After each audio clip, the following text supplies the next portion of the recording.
I never expected my marriage to end in a wave of betrayal and endless court filings, but that's exactly what happened. My wife, whom I'll call Linda, used to be everything I wanted in a partner: fun, caring, supportive, and always quick to dismiss my worries when I stressed over my job. We'd been together for 6 years, married for 4, and despite our occasional disagreements, I thought we had a stable life. If you'd asked me a year ago whether I trusted her, I would have said yes without hesitation. But everything changed when she introduced me to her friend, Mike. Linda told me Mike was just someone she'd met at a local meetup group. They bonded over a shared interest in art, or so I was told. I didn't see any red flags at first because I always tried to give her space and trust. It never occurred to me that she could be lying. I worked long hours at a software company, so I wasn't around much during the week. In the evenings, I often came home exhausted, and on weekends, I tried to catch up on chores. Meanwhile, Linda spent her time indulging in her hobbies. She always said we should keep separate interests so we wouldn't suffocate each other. Eventually, I noticed Linda texting Mike more frequently. She used to leave her phone on the coffee table, but she started taking it with her everywhere. I joked that she was glued to the screen, but she brushed me off, saying Mike was going through a hard time and she wanted to be supportive. I decided not to push the issue. I believed in her loyalty, and I trusted her judgment. I didn't think for a moment that she was crossing any boundaries. Yet, something in me was uneasy. I told myself I was just being paranoid. One Saturday, Linda told me she was meeting Mike for coffee to discuss a project they were working on together. She insisted I could join if I wanted, but her tone suggested she wasn't thrilled by the idea, so I stayed home. I tried not to dwell on my insecurities, but a nagging feeling kept tugging at me. That day, I rummaged through some of our financial papers, doing a routine check of our accounts. Linda wasn't working, so I was solely responsible for our mortgage and bills. I always made sure we were financially secure, but I wanted to see if anything needed my attention. While flipping through the files, I noticed a suspicious charge on my credit card for a hotel in town. I couldn't recall ever booking it, and it was definitely recent. My mind started racing. I wondered if Linda had gone on a spa day or maybe a lunch that she'd hidden, thinking I'd be upset about the expense. It was unusual because she generally asked me before making big purchases. I tried to rationalize it. Maybe there was some innocent explanation. But part of me knew something was very wrong. I confronted Linda that same evening. I asked if she'd used my credit card for a hotel. She denied it at first, then got defensive and said it must be a fraud charge. I told her I was going to call the credit card company and verify. That's when she broke. She admitted she'd spent an afternoon at the hotel with Mike. Supposedly, she needed a quiet space to plan his art show. She kept insisting they'd done nothing wrong. I was furious, not just about the lie, but about the audacity. Who books a hotel room with a friend for an art show? It made no sense to me. I remember the look on her face as she tried to talk her way out of it. It was a mixture of panic and anger, as though I was the unreasonable one for doubting her. A few days later, I found more suspicious evidence: text messages in her phone. She forgot to close her chat app on her laptop, and I stumbled onto the explicit messages they exchanged. It wasn't just a platonic friendship, and they weren't planning any art show. They were sleeping together, meeting in that hotel multiple times, using my money to cover their tracks. Each message was a dagger to my heart, and I felt like a fool for not seeing it sooner. When I confronted Linda about the texts, she first tried to claim I was invading her privacy. She deflected the blame onto me, saying if I'd been a more attentive husband, she wouldn't have sought affection elsewhere. I felt sick listening to her. For years, I'd been working hard to keep us afloat, paying for everything, making sure we had a comfortable life.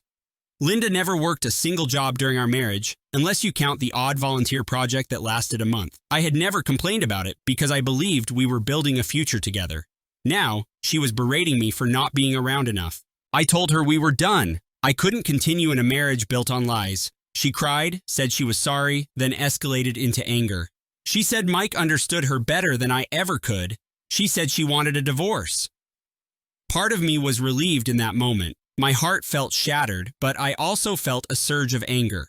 I didn't care if she was leaving because the trust we once had was gone. We agreed to separate, and she went to stay with a friend. I spent the next week drowning in a mix of shame, sadness, and sheer disbelief. Then I got served with divorce papers. Linda wasn't just leaving me, She was going after half of everything I owned. That included the house, which I'd bought with my own inheritance before we even got married. I thought that property was protected, but apparently, she was claiming it was community property. She also wanted spousal support. The nerve of it left me speechless. For years, I'd shouldered all the finances, and now she wanted even more. The emotional betrayal was one thing, but the financial betrayal was another, and it stung just as badly.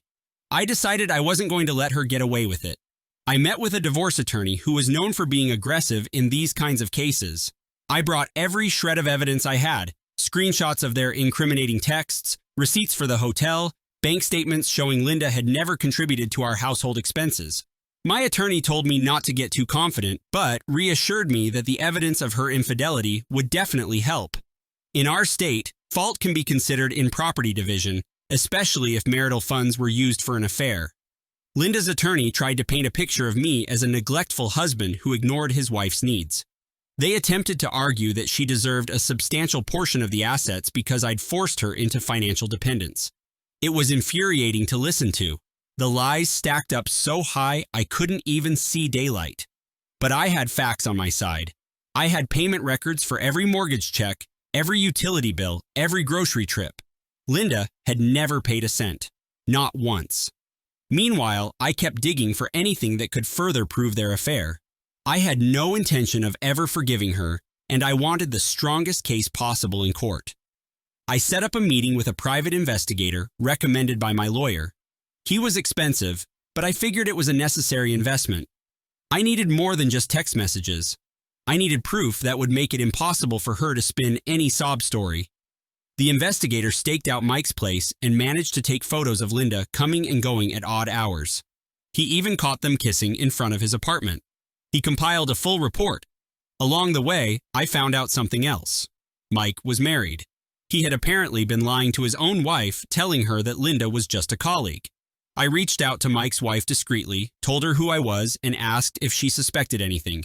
She said she had doubts for months, but never confronted him. I shared some of the investigator's findings. She was devastated. It turned out she was pregnant with Mike's child. This piece of information gave me a twisted sense of satisfaction. It confirmed that these two cheaters were destroying more than one marriage. At the same time, it highlighted just how despicable Linda's actions were.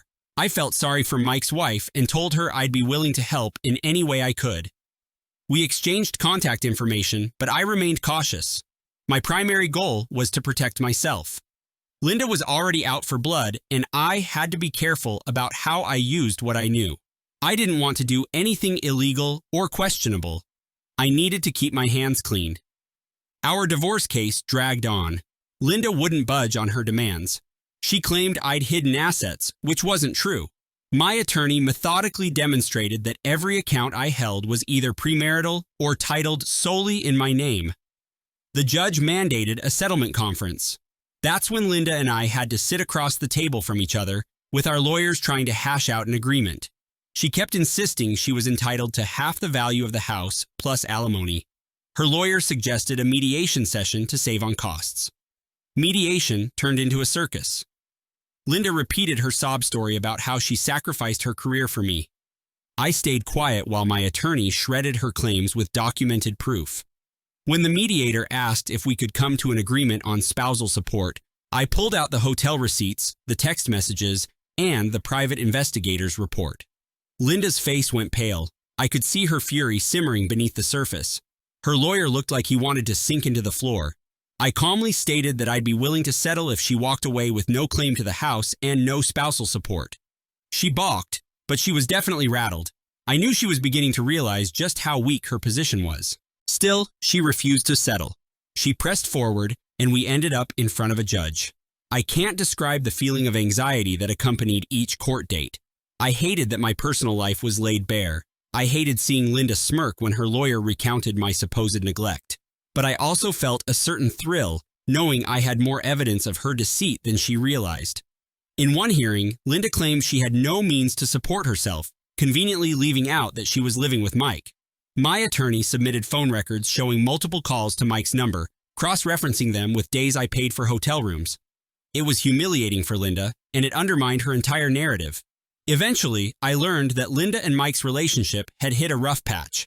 He was juggling his pregnant wife, who had filed her own lawsuit, with Linda, who was draining him financially because she expected him to cover her living expenses.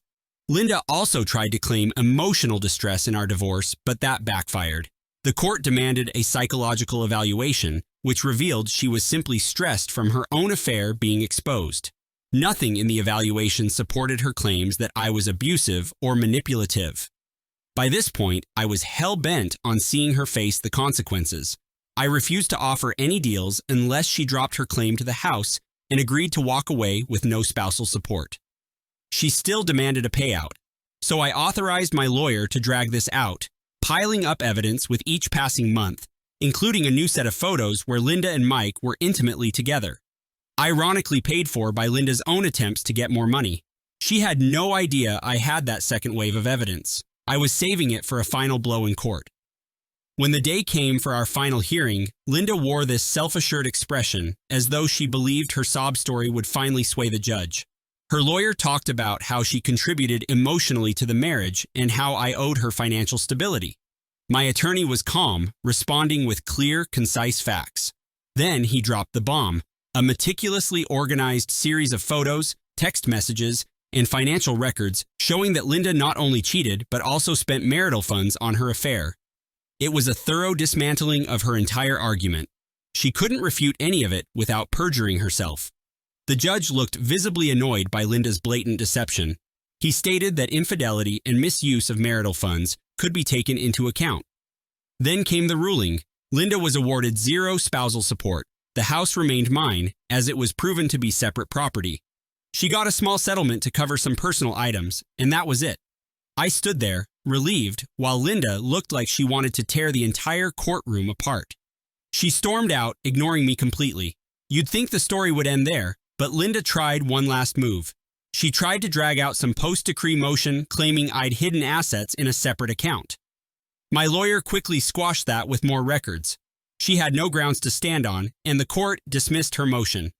I later heard from mutual friends that Linda and Mike imploded shortly after. He didn't want to pay for her, and she was furious that her golden ticket had disappeared when I wouldn't fork over a single extra cent. Mike's wife left him too, so both of them ended up single, facing financial hardship, and in Linda's case, she had to move back in with her parents. As for me, the revenge tasted sweet, but it also felt like I'd been through a war. I came out victorious, but I was exhausted. I made sure Linda wouldn't see a dime of spousal support. I made sure the house remained mine. She got a humiliating dose of consequences for her deceit. I wanted her to see that cheating on me, then demanding half my assets, wasn't going to fly. I refused to forgive her.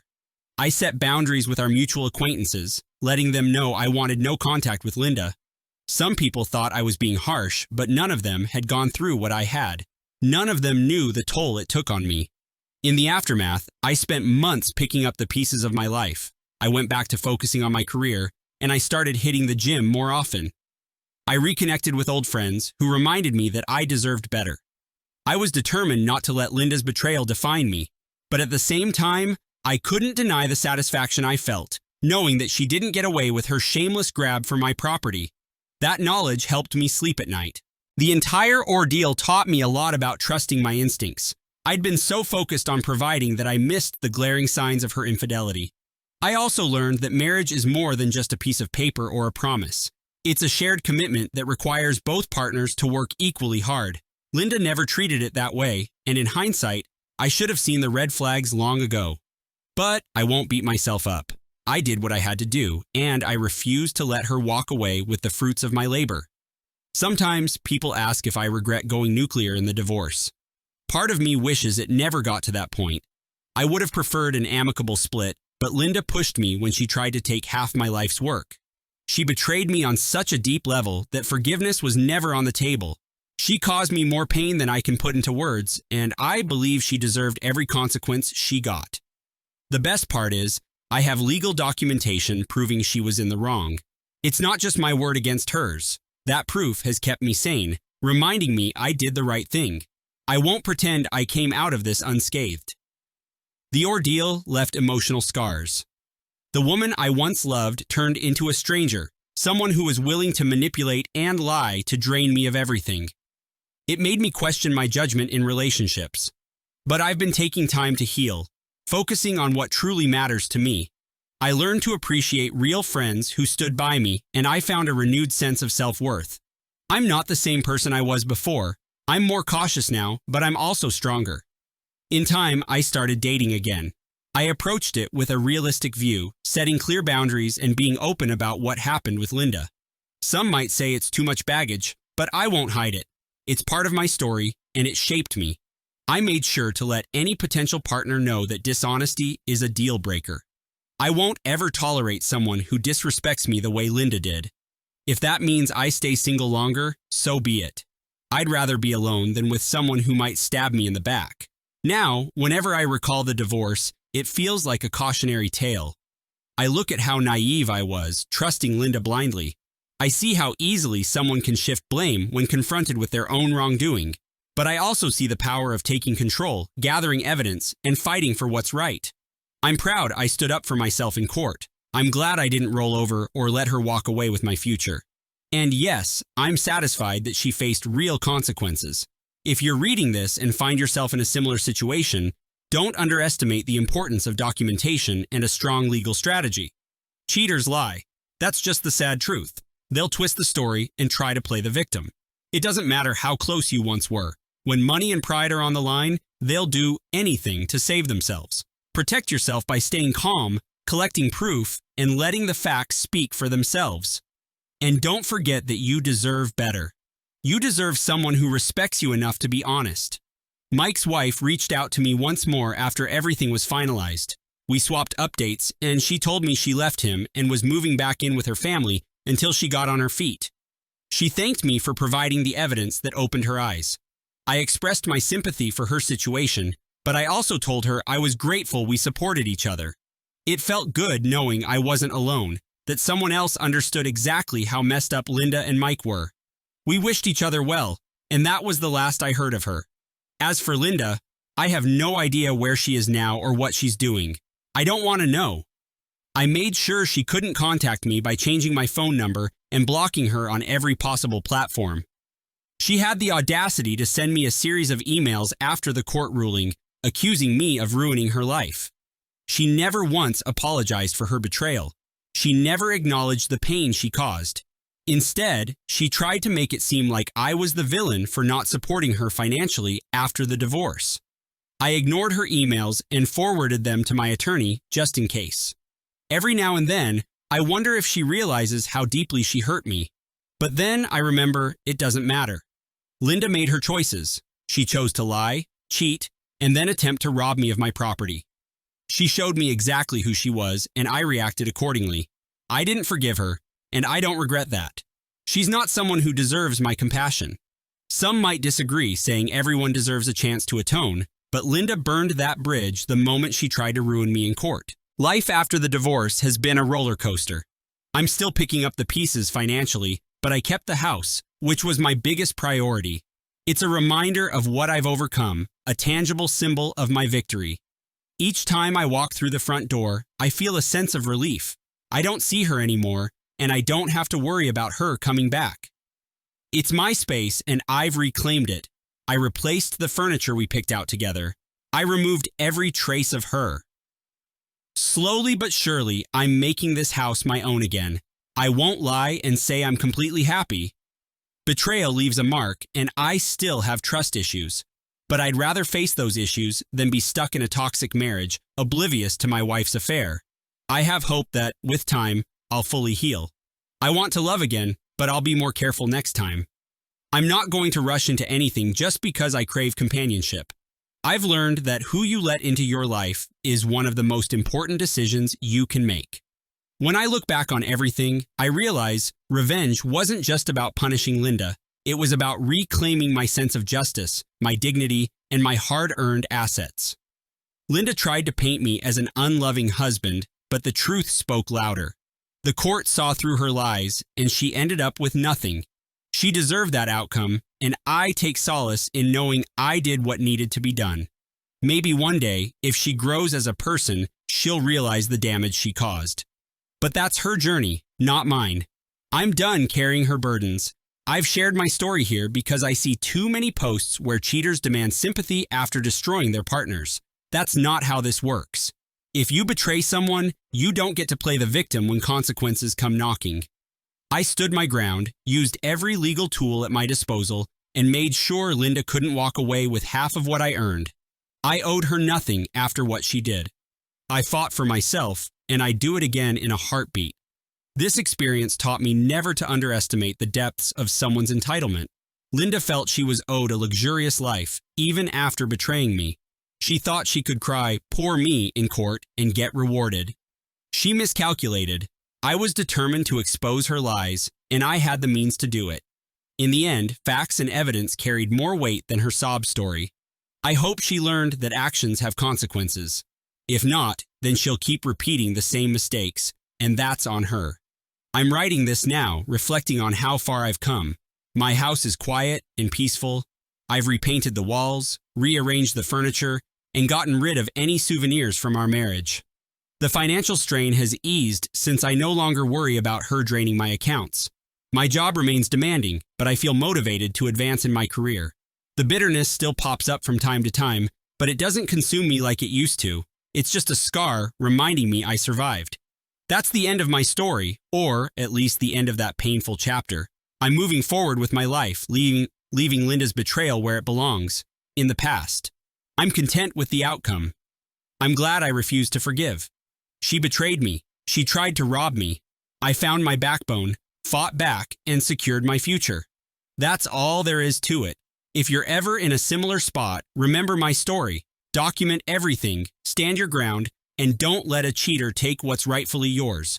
You owe them nothing.